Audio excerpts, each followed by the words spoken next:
నమస్కారం. నా పేరు గోపాలకృష్ణ నాయుడు. మనం హిట్ టీవీ వీక్షకుల కొరకు సాముద్రిక శాస్త్రంలో అనేక విషయాలు తెలుసుకుంటున్నాం. ఈ ముందు ఎపిసోడ్లో రవిరేఖ గురించి మీకు పరిచయం చేసి ఉన్నాను. ఇప్పుడు రవిరేఖ యొక్క ప్రాముఖ్యత గురించి మనం తెలుసుకుందాం. రవిరేఖ మీకు ముందుగా చెప్పినట్లు ఇది అరచేతిలో ఎక్కడి నుంచి అయినా సరే ప్రారంభమయ్యి ఈ అనామిక దిగువన అంటే రవివేలు దిగువన రవిస్థానమునకు చేరుతూ క్లియర్గా ఉండాలి.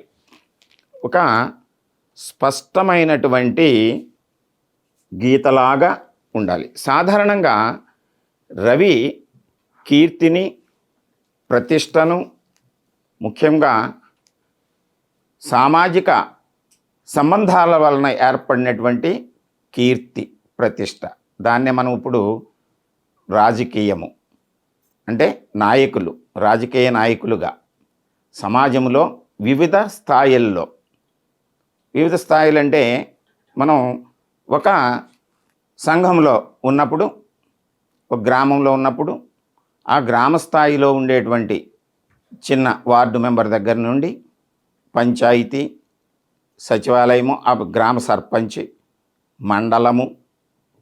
మండలములో ఉండేటువంటి వివిధ హోదాల్లో ఉండేటువంటి రాజకీయ సంబంధాలు కలిగినటువంటి నాయకులుగా, అధిపతిగా, మండల స్థాయి నుండి ఒక పరిధిలో ఉండేటువంటి ఎమ్మెల్యే, తదుపరి మంత్రి, ఆ తదుపరి పార్లమెంటు, రాష్ట్ర, దేశ రాజకీయాల్లో వివిధ ఉన్నతమైనటువంటి పదవులను పొంది సమాజ సేవ చేస్తూ సంఘంలో పలుకుబడిని, అధికారాన్ని, హోదాని, కీర్తిని, జయాన్ని పొందేటువంటి వ్యక్తుల యొక్క అరచేతుల్లో ఈ రేఖ మనకి స్పష్టంగా కనిపిస్తూ ఉంటుంది.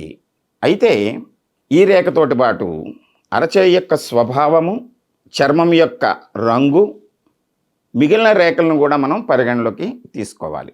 ఈ అరచేతిలో ఈ రవిస్థానము చేరేటువంటి ఈ రవిరేఖ కొంతమందిలో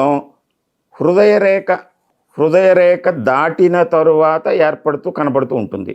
అంటే ఈ ప్రాంతంలో ఉంటే ఇది హృదయరేఖ అంటే 50 సంవత్సరాలు పైబడి తదుపరి జీవితము వరకు అక్కడ ఉంటే ఆ వ్యక్తి ఈ కీర్తిని, జయాన్ని, రవి వలన వచ్చేటువంటి ఆధిపత్యాన్ని 50 సంవత్సరాల తర్వాత అతను పొందే విధంగా మనం అన్వయించి చెప్పవచ్చు. కొంతమంది చేతుల్లో శిరోరేఖ దాటిన తరువాత అంటే 30 సంవత్సరాలు దాటిన దగ్గర నుండి అతనికి కీర్తి, పదవి, హోదా, వివిధ రంగాల్లో జయము కనిపించవచ్చు. కొంతమంది చేతుల్లో అరచే దిగువ భాగం నుంచి కూడా అంటే కంకణ రేఖ పై భాగం నుండి కూడా ఈ రవిరేఖ కనిపించవచ్చు.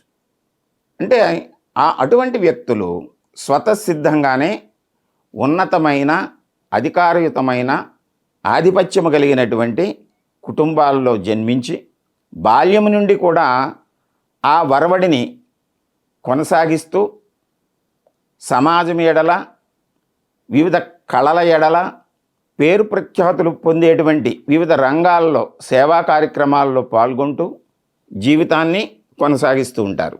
అంటే ఈ రేఖ స్పష్టంగా ఉన్నటువంటి వ్యక్తులకి మనం అది రాజకీయ రంగం కానీ, కళారంగం కానీ, సమాజంలో ఉన్నతమైనటువంటి స్థితిని పొంది సంఘములో గౌరవాన్ని పొందేటువంటి స్థాయిని మనం అంచనా వేసి ఆ రేఖ ఉన్నటువంటి వ్యక్తులు రేఖ ఉంది గనుక అలా జరుగుతుందని కాదు. ఈ రేఖ ఉన్నప్పుడు మన వంతు కూడా తగిన ప్రయత్నం చేయాలి వ్యక్తిగతంగా. కొంతమందిలో ఈ రేఖతోటి పాటు అదృష్ట రేఖ కూడా స్పష్టంగా ఉంటే అది ఉన్నతమైనటువంటి కుటుంబంలో జన్మించి సంపదను, కీర్తిని, హోదాను, ఆధిపత్యాన్ని, వివిధ సంస్థల ద్వారా అనేకమైనటువంటి గౌరవ పురస్కారాలని పొందుతూ ఉన్నతమైనటువంటి స్థితికి చేరుకునేటువంటి వ్యక్తులలో మనం ఈ రవిరేఖను మనం స్పష్టంగా చూడగలం. అయితే రవిరేఖ ఏ ప్రాంతములు, ఏ ప్రదేశములు, అంటే ఏ గ్రహస్థానంలో బయలుదేరితే ఏ విధంగా ఏ రంగాల్లో ఈ కీర్తి ప్రతిష్టలు వస్తాయనేటువంటిది మరొక ఎపిసోడ్లో మనం తెలుసుకుందాము.